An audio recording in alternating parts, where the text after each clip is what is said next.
El título de hoy es Dios guarda a sus elegidos. Y ya hemos visto más o menos cómo la semana pasada se acordarán de la pregunta de los discípulos. O bueno, ¿qué pasaba con los discípulos cuando vieron el templo y la majestuosidad? Decían, Señor, mira qué piedras y qué edificios, ¿no? Pero Jesús le responde y le dice, miras esas piedras, no quedará piedra sobre piedra. Es decir, ese templo será destruido. Esa fue una profecía que dio Jesús sobre el templo de Dios. Y sabemos que el templo era todo para Israel. Israel giraba alrededor del templo porque era la presencia de Dios allí morando. ¿Cuándo Jesús dio esta profecía? En el año 33. ¿Y cuándo se cumplió esa profecía de la destrucción del templo? Fueron 37 años más tarde, en el año 70. Miren cómo la profecía de Jesús se cumplió. Dios juzgó a Israel porque había rechazado a Cristo. Y este rechazo empezó desde las cabezas, desde los líderes religiosos. Los líderes sabemos que tienen mucha influencia y Dios va a juzgarlos primeros a ellos. Ellos descarrilaron al pueblo de Israel. Ellos rechazaron a Jesús porque ellos esperaban a un líder político, alguien que los libere del imperio romano. No pudieron ver que ellos tenían un problema espiritual. Sin embargo, hermanos, dentro de toda esa incredulidad, dentro de todo, de verdad, esa maldad de los escribas, de los líderes religiosos y de parte del pueblo de los judíos, dentro de ellos Dios tenía un pueblo. Dios tenía un pueblo verdadero. Tenía unos que él había escogido. Esas personas, por supuesto, no habían rechazado a Jesús.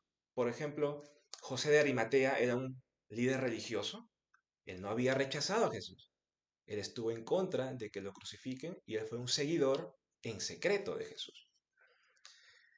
Personas comunes, los discípulos, por ejemplo, ellos no rechazaron a Jesús, aunque tenían un entendimiento no tan apropiado, pero ellos no rechazaron a Jesús.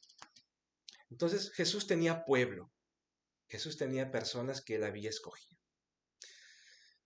Entonces vemos, por sobre todo, que a los escogidos Dios los guardó. Por eso el título de hoy, Dios guarda a sus escogidos. Los escogidos de Dios fueron aquellos que, por supuesto, oyeron a Jesús, pero también le obedecieron. Vemos ahí que hay, ahí se conjuga. Jesús dice algo, como son escogidos, ellos obedecen la voz de Jesús. En medio de gran tribulación, ellos obedecieron la voz de Jesús. Y obedecieron sus advertencias, porque iba a haber destrucción. Estamos hablando de una fuerte destrucción. ¿Y qué pasó con los que oyeron, hicieron caso a la voz de Jesús? Ellos no murieron. Ellos corrieron a los montes cuando iba a venir la destrucción, subieron a los montes y no perecieron. Sus vidas quedaron intactas, porque escucharon y obedecieron la voz de su pastor, de Jesucristo. Escucharon su advertencia. ¿Esto nos enseña algo? Sí, por supuesto. Nos enseña a cómo ver a Dios, cómo verlo guardándonos, preservándonos. Porque puede ser que hoy estemos destruidos, que estemos confundidos, afligidos. Pero mi deseo es que a través de esta palabra puedan ver cómo Dios los preserva, cómo Dios los guarda, porque son sus elegidos, porque son sus hijos. De repente, por supuesto, no es a nuestra manera. De repente esos judíos habrían querido a su manera que Dios los guarde. Por ejemplo, que Dios mande ángeles y que destruya el ejército romano. Pero no fue así como Dios quiso guardarlos. Los quiso guardar a través de la obediencia, a través de su palabra. Los problemas vendrán, hermanos, pero Él nos preservará, porque Dios nos ha escogido. Por eso hoy vamos a ver 3 puntos espirituales en donde Dios nos guarda, cómo nos guarda, en medio de gran tribulación. Porque lo primero que se nos puede venir a la mente es, quiero que Dios me guarde mi vida física, me guarde de la enfermedad, guarde mi trabajo, guarde mi sustento, algo. Pero vamos a ver que Dios quiere guardar algo más importante que eso. No es que Dios ignore eso, pero algo mucho más importante. Y lo primero es que Dios guarda su plan en nuestras vidas. Dios guarda el evangelismo en tu vida. Voy a leer los primeros versículos, desde el 14 hasta el 17, dice así. Pero cuando veáis la abominación desoladora de que habló el profeta Daniel, ya ahí vemos algo difícil, ahorita lo vamos a explicar, puesta donde no debe estar el que le entienda, entonces los que estén en Judea huyan a los montes, el que esté en la azotea no descienda a la casa, ni entre para tomar algo de su casa, y el que esté en el campo no vuelva atrás a tomar su capa. Mas hay de las que estén encintas y de las que críen en aquellos días. Nuestra naturaleza pecaminosa nos hace entender que Dios nos guarda, pero que Dios guarda nuestro plan. Eso es lo primero que nuestra naturaleza nos da como mensaje, ¿no? Que cuando le pedimos protección a Dios, pensamos que Dios va a guardar nuestro plan, nuestro propósito, lo que yo quiero hacer. Eso es el dictado de nuestra carne. Pero estamos muy equivocados en realidad. Pero Dios tiene mucha misericordia con nosotros y es muy paciente. Pero lo que Él guarda, hermanos, es su plan, su propósito. Y el propósito de Dios es que las personas conozcan de Cristo. Entonces ya vemos ahí de repente que nuestro plan puede entrar en conflicto con el plan de Dios. De repente pensamos que seguir el plan de Dios nos quita tiempo, o nos avergüenza el evangelismo, o que es una pérdida de tiempo, pero no debemos de pensar así, porque ese es el plan de Dios. O de repente decimos, ya cuando tengo una carrera o cuando tengo un trabajo seguro, haré el plan de Dios. Pero tampoco pienses así, porque es Dios quien llama, es Dios quien va a interrumpir tu vida para que se haga su plan de Él, no tu plan.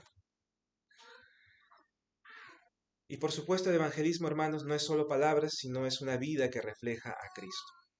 En este texto que hemos leído, ¿qué pasa en este texto, en esta parte, ¿no? En los primeros versículos?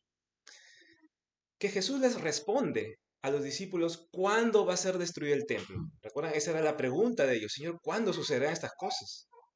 Y Jesús les responde. Y les dice, cuando vean la abominación desoladora. ¿Qué es esto, no?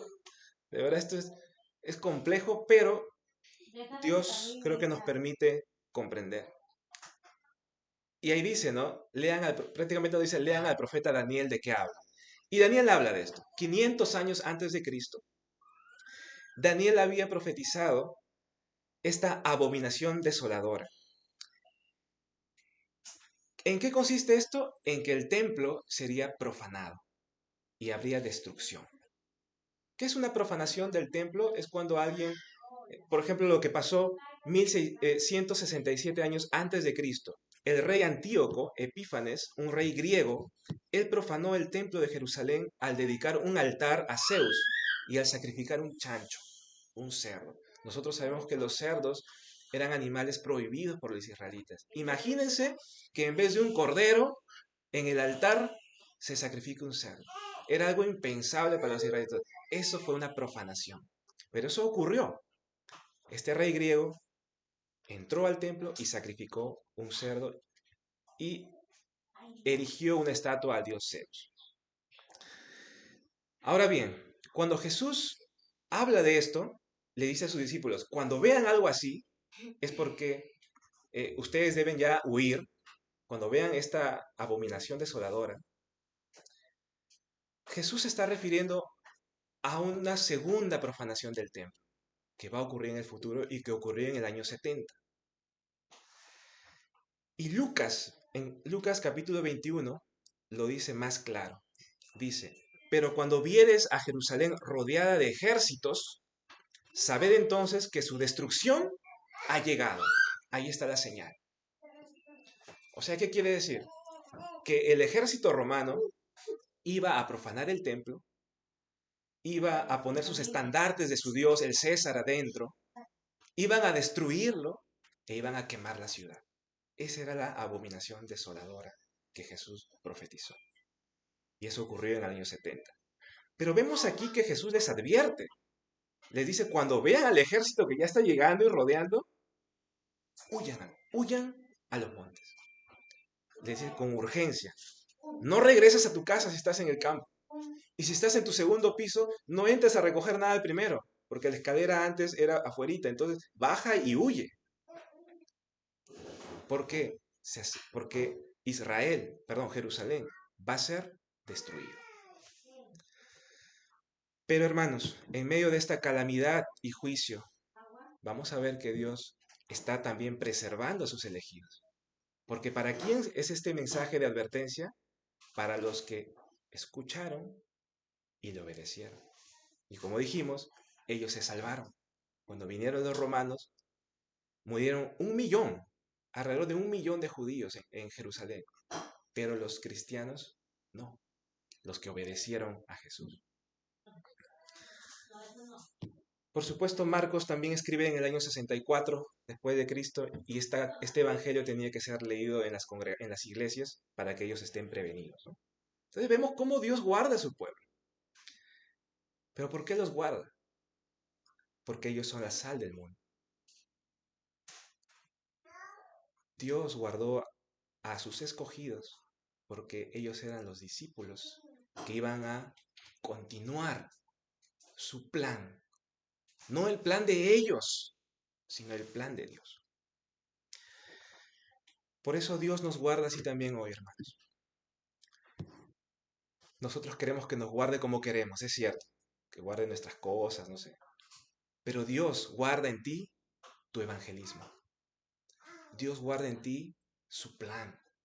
Dios no quiere que en tu corazón su plan sea desechado. ¿Por qué? Porque tú eres la sal de esta tierra. Tú eres la luz de este mundo. ¿Cómo se sazonará si no hay esa sal? Es imposible, hermanos. Es imposible.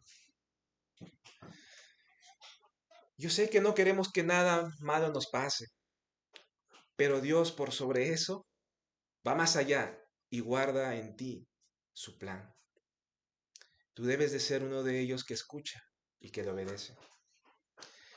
Y Dios nos guarda con advertencias y a nosotros no nos gusta a veces las advertencias. Sabemos que a los hijos no les gustan las advertencias. Pero eso es un método, las advertencias. Y nos dice, ¿no? ¿Dónde está tu vida? ¿No? ¿Cuál es el propósito de tu vida? Dios te guarda para ser un remanente. ¿Qué es un remanente? Alguien que es dejado con un propósito, con una misión, la de ser sal de esta tierra, la de anunciar las buenas nuevas de salvación. Recuerden Marcos 3, donde Él escogió a los que Él quiso para enviarlos a predicar. Fueron escogidos de Dios. Él te escogió, Él me escogió porque Él quiso. Quiso que nosotros hiciéramos su plan. No te sientas mal, porque de repente dices, Dios se está metiendo en mi vida, ¿no? O Dios no respeta mi plan. No te sientas así. Más bien agradécele a Dios que Él te está hablando a través de su palabra y tú tienes que escuchar y tienes que obedecer. Entonces Dios nos advierte a todos a no vivir nuestro propio plan. Marcos 8:35 dice, porque todo el que quiera salvar su vida la perderá, pero todo el que pierda su vida por causa de mí y del Evangelio la salvará. Hoy vivimos en una época de desolación espiritual, como la de Daniel, como lo que profetizó Jesús también. Dios maldijo al hombre y a la tierra en el Génesis 3. vivimos en desolación espiritual. Pero Dios te ha elegido, te ha hecho escapar de esa maldición a través de Cristo y te ha preservado para que estés en su plan. No importa la tribulación que tengas, hermano. Puede ser externa, como un terremoto, una hambruna, o interna, tus conflictos internos. Pero aférrate a Dios, aférrate a Cristo. Él preserva tu vida aún, hermano, para su plan. Vamos ahora a ver la segunda cosa que Él preserva en nuestras vidas, y es la oración. Dios guarda la oración en tu vida. Vamos a continuar leyendo, versículos 18 y 20, hasta el 20, dice así. Orad pues, que vuestra huida no sea en invierno, porque aquellos días serán de tribulación, cual nunca ha habido desde el principio de la creación que Dios creó. Hasta este tiempo ni la habrá. Y si el Señor no hubiese acortado aquellos días, nadie sería salvo. Mas por causa de los escogidos que Él escogió, acortó aquellos días. De repente hoy es un día en donde debemos de cambiar nuestra forma de orar. De repente si esperamos alguna respuesta a nuestra manera, de repente hoy vamos a cambiar nuestra oración y podemos entender por qué nuestras respuestas, nuestras oraciones no son respondidas. ¿Y qué es lo que debe saciarme? De repente Dios ya me respondió, pero no puedo verlo por mi ceguera. Entonces Dios guarda la oración correcta en tu vida. Y vemos cómo Dios les permite orar. Ya se sabía lo que iba a pasar, la destrucción, pero no les dice Dios, intercedan para que no haya destrucción. Los israelitas sabían cuán poderoso era Dios, cómo Dios los había liberado antes, incluso a través de ángeles, sino que les dice, el juicio es inminente, pero ora para que la huida no sea en invierno. Lo que pasa es que cuando hay invierno llueve allá en Jerusalén y los lugares secos que se llaman wadis son rellenos de agua y les costaría mucho huir de Jerusalén. Pero Dios les permitió orar y los direccionó por qué orar. Entonces, hermanos, vemos cómo Dios protegió la oración en su pueblo, en los judíos. En los judíos que eran cristianos, por supuesto, que aceptaron a Cristo, que creyeron en Cristo, que no rechazaron a Jesús. Entonces, ¿cómo entendieron la oración ellos? Como algo que tenían que orar de acuerdo a la voluntad de Dios. Tenían que entender que el juicio era inminente, que no debían de orar para cambiarlo, sino que era una oración para preservarlos, para que ellos sean usados luego para hacer el plan de Dios, para hacer la sal de esta tierra. Ese es el pensamiento de un discípulo. ¿Cómo es tu oración?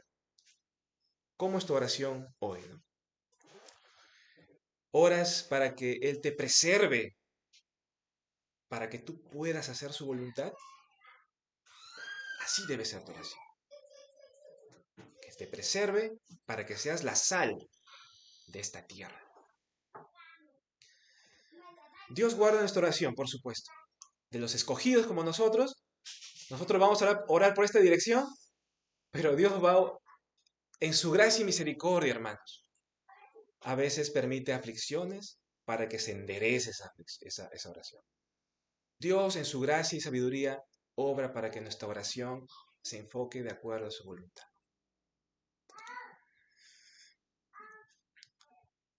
Debemos orar de acuerdo a su palabra y no por nuestras metas en realidad. Nuestras metas de nuestro diario vivir, hermanos, vienen como consecuencia de orar correctamente. Debemos verlo como consecuencia, como fruto. Y agradecerle a Dios por todo lo que hace en nuestra vida. Gracias por esto, por el trabajo. Gracias, Señor. Guíame, sí, pero primero que yo sea sal de esta tierra. Preserva mi vida para eso. ¿Cómo podemos ahora entender nosotros la oración? Ya hemos dicho que este mundo está bajo maldición. La maldición del Génesis 3. ¿Quién maldijo al mundo? ¿El diablo? No. Dios. Dios maldijo y destruyó el templo. Mandó un juicio, Él fue quien permitió que los romanos vayan. Y Dios maldijo en Génesis 3 al hombre y a la tierra. Hay un juicio, hay una maldición. Si vemos ese juicio que se está dando ahora mismo, que nunca se ha detenido, ¿por qué no vamos a orar entonces por el evangelismo? Debemos de orar por el evangelismo. Amén. Debemos orar. Porque Dios quiere que la gente se salve. Y tu felicidad, tu propósito va a estar ahí, hermano. Yo sé que esto nos puede costar, porque estamos muy ensimismados, muy egoístas. Pero ahí está nuestro plan verdadero, en el plan de Dios. Cuando tenemos problemas, tribulaciones en esta vida, debemos de saber que son parte de este mundo, van a pasar. Enfermedades, todo va a pasar. Es necesario que pase. Incluso problemas personales, de nuestra mente, de nuestro corazón, de nuestro carácter, de nuestra personalidad. Pero ahí, hermano, debes de pedirle a Dios que te preserve, que preserve tu vida para el evangelismo. Oro para que nada te debilite, que nada te debilite, porque cada día es un reto, ¿verdad? Cada día es un reto. Hermanos, todos tenemos aflicciones en la mente, en el corazón, todos tenemos cargas. Cada día es un reto. Pide fuerza para que Dios, en medio de esa dificultad, te use para el evangelismo. Pero Dios, en su gracia, nos permite ser testigos, en su misericordia, nos permite experimentar para hablarles de esa experiencia a otros también.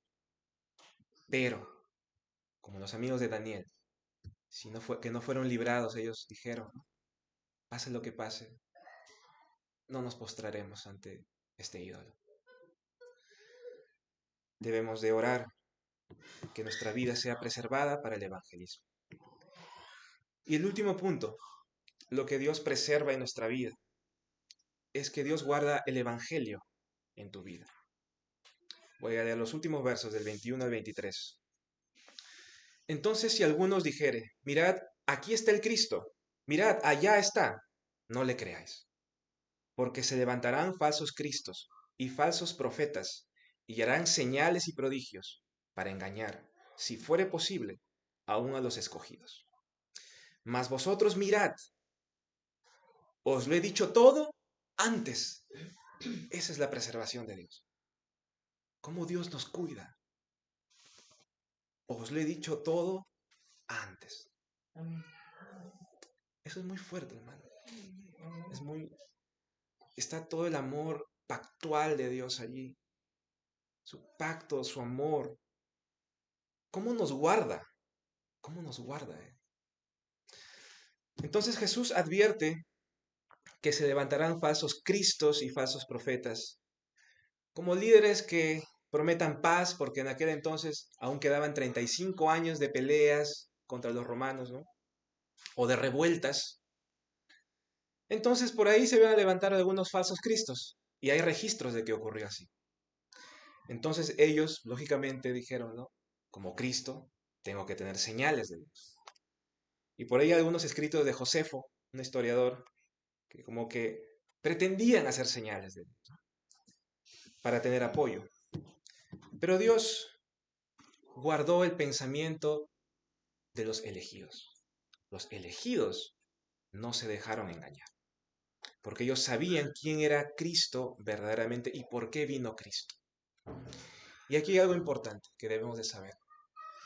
Debes de saber por qué vino Cristo.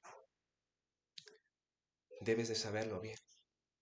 Porque si crees que vino para algo físico o para milagros, señales, como aquí lo estamos viendo, te puedes dejar engañar o te puede tentar mucho para que caigas en el error. Por eso es necesario conocer por qué vino Cristo y así sabremos su obra de Él. ¿Te has preguntado, hermano, por qué son tan famosos aquellos pastores que sanan o prometen sanidad, ¿por qué son tan famosos? Porque son falsos cristos, porque no apuntan al verdadero problema. El problema es espiritual. Y la gente que los sigue no conocen el Evangelio, porque su problema es físico, apuntan a lo físico, no al problema espiritual. Ni les importa el Evangelio a ninguna parte. No les interesa conocer quién es Jesús. Los falsos cristos y profetas apuntarán a lo físico y no al problema espiritual. Por eso es necesario conocer a Jesús y su obra, lo que Él vino a resolver. Debemos de saber, hermanos, que la muerte espiritual es peor que la muerte física. La muerte física a todos nos va a pasar. Pero el juicio de Dios que recae sobre nuestro espíritu, la separación eterna, eso es lo más importante. Uno puede vivir físicamente, pero la Biblia dice que es como un muerto en vida en realidad. ¿De qué vale ganar el mundo si pierdes tu alma? Toda tribulación, hermano, que tenemos acá, enfermedad, es producto del pecado, que empezó en Génesis 3, el pecado original en el huerto de Edén. Y Cristo vino a solucionar ese pecado y los pecados consecuentes. Él vino a perdonarnos, Él vino a salvarnos, y por eso Él es el Cristo, a resolver un problema que es espiritual. Vemos entonces, hermanos, que Dios guarda el Evangelio en tu vida. Quiere que Cristo sea moldeado en tu vida, que tengas el entendimiento de Jesús, el Cristo, correctamente, para que no seas engañado y no busques las cosas terrenales. Y mucho menos, hermano, no seas un falso profeta. No te enfoques en lo físico, en los milagros, en las señales, que eso no prueban nada. Los milagros que Jesús hizo eran señales del reino de Dios en aquella época, de que el diablo estaba sometido y vencido, porque él era el Cristo. Ahora no nos dejemos engañar. Para concluir, 3 cosas hemos visto hoy. El evangelismo, 3 cosas que Dios guarda en nosotros, a pesar de nuestros problemas, pero nos guarda porque somos elegidos de sus hijos. 3 cosas: el evangelismo, el evangelio y la oración correcta. Estas cosas deben ser fundamento en ti. De repente quieres guardar más las cosas físicas, ¿no? Te entendemos, nos entendemos, creo, pero hoy que sea un momento de guardar lo espiritual. Si es necesario y crees que debes de cambiar tu perspectiva, debes de cambiar. Concéntrate en las cosas espirituales. Recuerda, hermano, que Dios te ha elegido y como elegido que eres, tú vas a oír su voz y le vas a obedecer y vas a vivir al fin. Vas a vivir para su gloria. Oremos.